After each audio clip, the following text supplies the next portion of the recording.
दत्त उपासनेसाठी दत्तगुरूंच्या सेवेसाठी आपण उपासनेचे विविध मार्ग चोखाळतो. दत्तगुरूंची अनेक व्रते आहेत. ही व्रते शीघ्र फलदायी असून या व्रतांचा अनेकांना चांगलाच अनुभव आला आहे.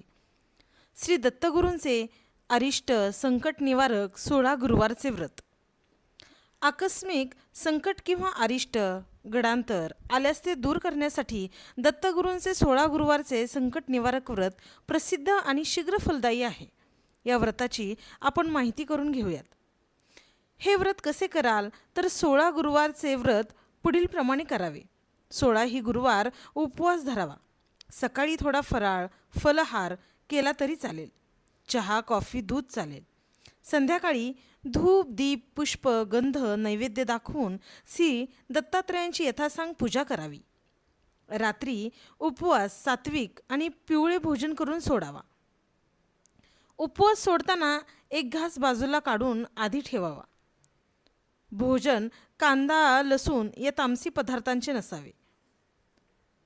व्रताची काही पथ्ये नियम आहेत. या व्रताच्या दिवशी म्हणजे गुरुवारी वाईट बोलणे शिव्या शाप देणे टाळावे. दिनचर्या सात्विक असावी. गुरुवारी व्रतकाळात केस कापू नयेत, कपडे धुवू नयेत, तसेच माठ पिंप विसळू नयेत. 16व्या गुरुवारी व्रताचे उद्यापन करावे. ब्राह्मणास बोलून भोजन व दूध द्यावे. यथाशक्ती दक्षिणा व एखादा दत्तग्रंथ भेट देऊन व्रताची सांगता करावी. दर गुरुवारी नियमितपणे दत्त मंदिरात जाऊन दर्शन घ्यावे. दत्ताला गुरुवारी पिवळे पुष्प व्हावे. दर गुरुवारी एखादे दत्तस्तोत्र आवर्जून म्हणावे. गुरुवारी दत्तगुरूंची एखादी पोथी वाचावी. दर गुरुवारी घरात दत्तगुरूंची पंचोपचाराने पूजा करावी. दत्तगुरूंचा तुम्हाला अतिशय आवडणारा कोणताही एखादा मंत्र तुम्ही नियमितपणे व अधिकतर म्हणावा.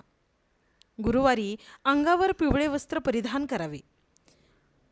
एखाद्या तरी पिवळ्या वस्तूचे दान करावे. दत्तगुरूंच्या मंदिरात भजन असल्यास तेथे जाऊन ते ऐकावे. दत्तगुरूंचे कोठेही कीर्तन असल्यास तेही ऐकावे. दत्तगुरूंवरील धार्मिक व्याख्यान असल्यास ते ऐकावे. दत्तगुरूंचे गुरुवारी पारायण असल्यास त्यात भाग घ्यावा. दत्तमंदिरात प्रसादाचे वाटप करावे. गुरुवारी दत्तगुरूंचे ध्यान करावे. दत्तगुरूंना गुरुवारी उठल्यावर प्रथम वंदन करावे. सतत दत्तगुरूंचे स्मरण करावे. दत्तात्रय वज्रकवच स्तोत्र वाचावेच. शक्य झाल्यास दर गुरुवारी गाईला गोग्रास किंवा लाडू खायला द्यावा. गाय हे दत्तगुरूंचे वाहन आहे. दर गुरुवारी कुत्र्याला पोळी भाकरी खायला द्यावी. वाचन शक्य नसल्यास गुरुवारी श्री गुरुचरित्र ग्रंथावर एक पिवळे फूल वाहावे. अवधूत चिंतन श्री गुरुदेव दत्त.